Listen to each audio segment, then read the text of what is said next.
Hello, today I'm going to show you how to check the oil level of your Harley-Davidson. Okay, let's start.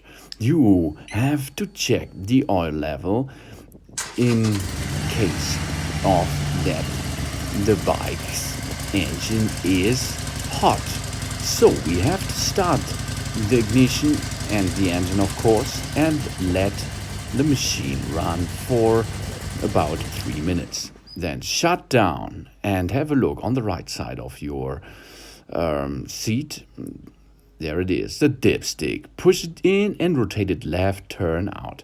Then clean the white dipstick and assemble it back again. Let it rest for a couple of seconds there. And then you have to remove the dipstick again, and you are going to see the dipstick. There's a maximum and a minimum, and in this range level you have to be with the oil. If the minimum range is reached, dip a little bit more oil inside the tank, and then have check again. And if you are in the level of between maximum and minimum, then you are going to have the right oil level. So thanks for watching. Please subscribe me and give me a positive feedback, and see you next time soon.